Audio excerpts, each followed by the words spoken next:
మీ పాత్రికేయ మిత్రులందరినీ ఎందుకు పిలిచానంటే, ఎందుకు విజ్ఞప్తి చేశానంటే, రీసెంట్గా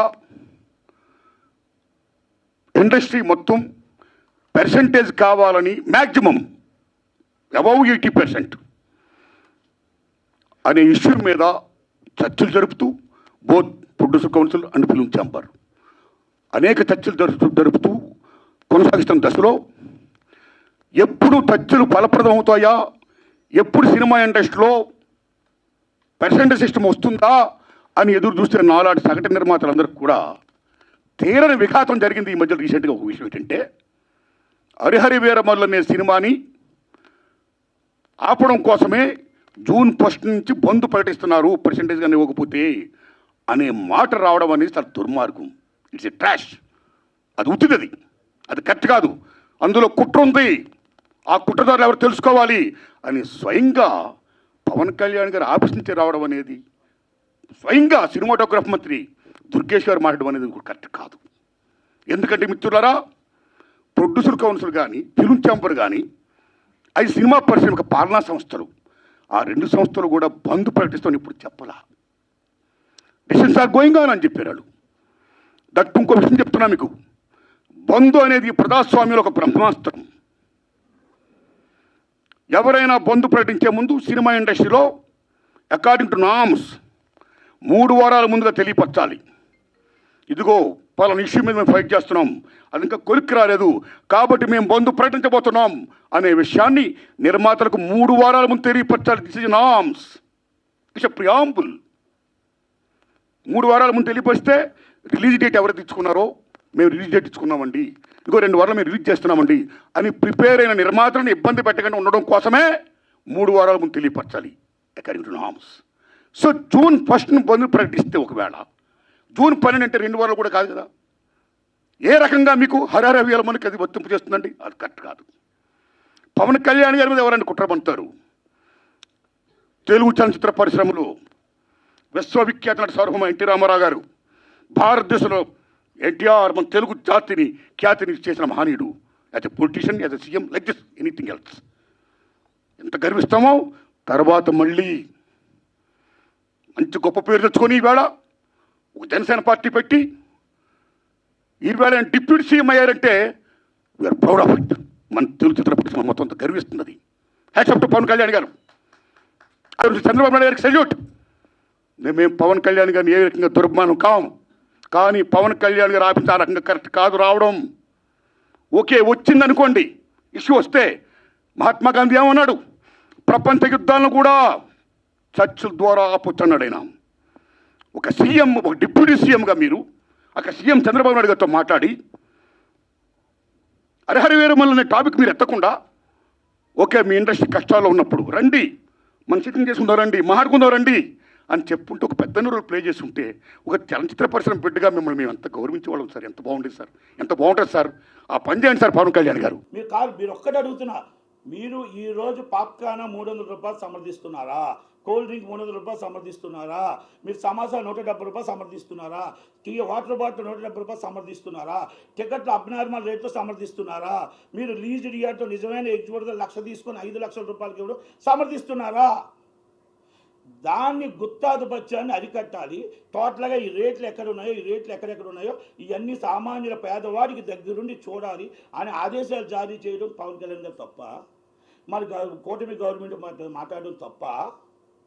మరి ఎక్కడ చెప్పండి, ఎక్కడ మరి ఆయన తప్పు చేశాడు? జగన్మోహన్ రెడ్డి గారు ఎక్కడ న్యాయం చేశారు? జగన్మోహన్ రెడ్డి గారు న్యాయం ఎక్కడ చేశారో మీరు చెప్పాలి. పవన్ కళ్యాణ్ గారు ఎక్కడ తప్పు చేశారో మీరు చెప్పాలి. పేదవాడి కోసం ఎంఆర్ఓల్ని, ఆర్టీఓల్ని, మొత్తం పేదవాడి బియ్యం పేదవాడి ఇంటికి వెళ్ళాలని చెప్పి చీజ్ ద సిప్ అని చెప్పి ఆ సిప్లో అవుట్ సముద్రంలోకి వెళ్ళిన ఆ వ్యక్తిని మీరు మాట్లాడతారు. జగన్మోహన్ రెడ్డి గారు చేసిన అరాచకం కోసం మీరు మాట్లాడరు. 300 రూపాయలు కూల్ డ్రింక్ ఉంటే మాట్లాడరు, 500 రూపాయలు టికెట్ ఉంటే మీరు మాట్లాడరు, నిజమైన ఎగ్జిబిట్కి నష్టం జరుగుతుందంటే మీరు మాట్లాడరు. ఈరోజు ప్రత్యేకంగా ప్రెస్ మీట్ పెట్టి ఆయన కోసం మీరు మాట్లాడవలసిన అవసరం ఏముంది? ఖండించవలసిన అవసరం ఏముంది? మీరు ఖండించడానికి ఛాంబర్ని తిట్టలేదు, ఎవరిని తిట్టలేదు. ఎస్, బ్రహ్మాస్త్రం బంద్ అనేది బ్రహ్మాస్త్రం. కానీ బంద్ ఎందుకు చేస్తున్నారు, ఎందుకని మీకు తెలుసా అని అడుగుతున్నా. దానికి మీరు ఆన్సర్ చెప్పారా అని అడుగుతున్నా. నిజమైన ఎగ్జిబిట్లో నష్టపోతున్నారు అని అడుగుతున్నా.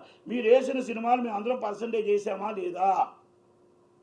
10% మీకు ఆల్రెడీ రెంట్లు వస్తాయి, రెంట్ల పర్సెంటేజ్ అది అన్నదమ్ముల గొడవ, కూర్చుంటాం మాట్లాడుకుంటాం చేస్తాం. బంద్ చేయవలసిన అవసరమే ఉంది.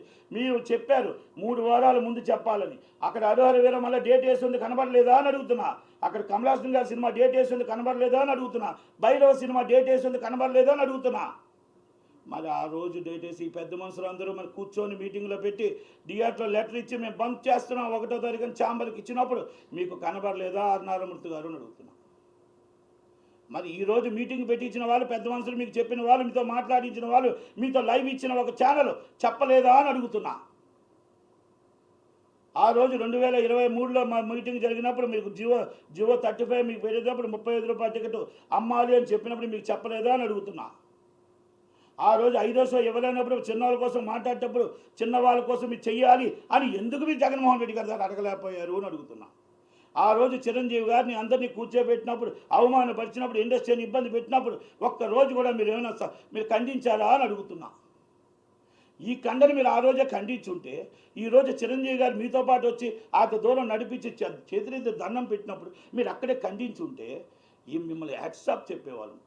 నారాయణమూర్తి గారు అంతమంది హీరోలు అందరినీ తీసుకెళ్ళి, మన సినిమా వాళ్ళందరినీ తీసుకెళ్ళి నిలబెట్టారే. మీరు ప్రెస్ మీట్గా రోడ్డు మీద నిలబెట్టి మీతో మైకులో మాట్లాడారే. ఆ రోజు కూడా మీరు ఖండించలేదు, ఆ రోజు కూడా మీరు మాట్లాడలేదు. మేము మాట్లాడాం.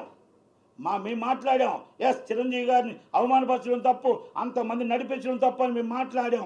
5వ షో ఇవ్వలేదని మాట్లాడాం. చిన్న సినిమా నిర్మాతలకు ఇబ్బంది ఉందని మాట్లాడాం. మల్టీప్లెక్స్లో 20% ఆక్యుపేషన్ ఇవ్వలేదని మాట్లాడాం. మీరు వెళ్ళి దగ్గర కూర్చొని మీరు మాట్లాడలేకపోయారు.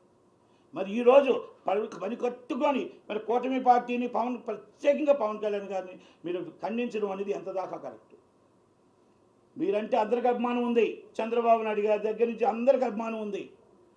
కానీ పేదవాడి తరపున ఉంటారు, పేదవాడి తరపున పోరాటం చేస్తారు, రైతుకి వెన్నుదన్నుగా ఉంటారు, రైతు కోసమే పోరాటం చేస్తాడు, పేదవాడి కోసం ఉంటారు అన్నోళ్ళు ఈరోజు చిన్న సినిమా నిర్మాత తరపున మన ఇద్దరు ఎన్నో చేసాం.